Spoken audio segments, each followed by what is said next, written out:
Brian, for a lot of people, Social Security is the foundation of their income in retirement, but it's not as cut and dry as to taking it at 62 versus full retirement age, is it?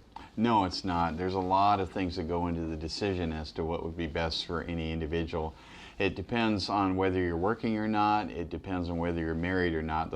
And it also depends on what your expected life expectancy is and income from other assets. There's a lot that can go into this.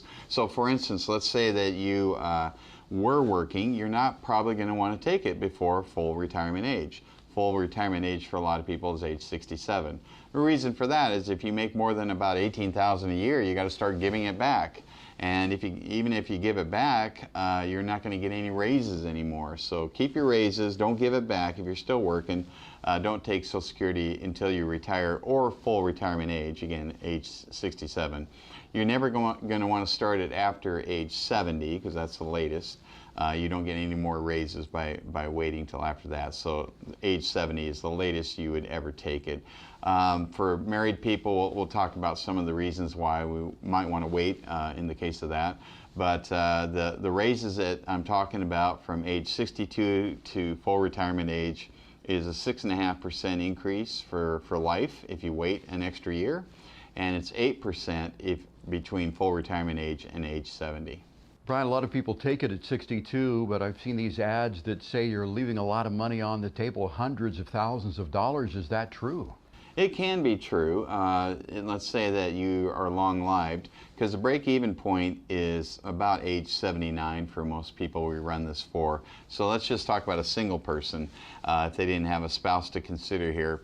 A single person is better off if they live less than age 79, taking it early as opposed to late. If they live longer than age 79, they're better taking it late as far as full, the amount of dollars they're going to receive. However, there's more to this computation than just dollars, because I could ask you, would you rather have $10,000 at age 65 or $15,000 at age 85? You'd probably say $10,000 at 65 sounds good to me. So the money itself is one thing, but the quality of your life when you receive the money is another variable you want to consider when figuring out when to start taking Social Security. When you make that decision, Brian, is it a consideration as to whether you're married or not? Absolutely it is, because when you're single, again, you're probably, I generally tell people that are single to start after you retire. Or if you're going to retire after age 67, start it at age 67. Because again, I think I'm a firm believer that I'd rather have money in my 60s than having more money in my 80s. Most of my 80-something-year-old clients don't spend money. They just don't have much to spend it on.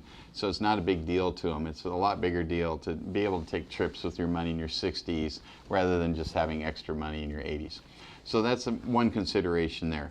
But with the married people, the example I'd want to bring is where you have, let's say the higher wage earner was the husband and the lower was the wife, because she raised the kids, and the husband's 10 years older and maybe doesn't have as long a life expectancy. You might have a situation where we want to make sure that she's okay for years to come after he's gone. And so you'd want to, in this case, even though maybe he doesn't have a long life expectancy, you'd want to wait until age 70 so he can get all the raises, because one of the rules about Social Security for married people is when one of the spouses passes away, the surviving spouse can have either the higher of their own Social Security or their spouse's. So in this case, if we can max out all the raises for that spouse that passed away first, then she gets to have his higher Social Security for the rest of her life, which could be a lot of years after he passes. And I've heard people say, well, I'm going to wait until 70 because I get a lot more money. Well, in reality, you don't, because you're just giving up, what, 8 years of checks?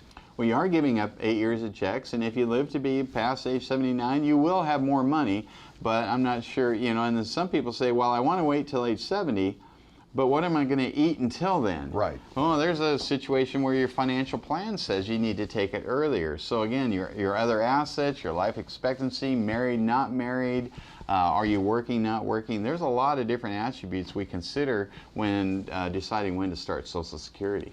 Are taxes a consideration as to when you take Social Security? Taxes, there is partially taxable depending on your income. I wouldn't let that decision override, whether you're going to be taxed on it or not. I wouldn't let that override the decision as to when to start Social Security. Brian, thanks for telling us more about Social Security.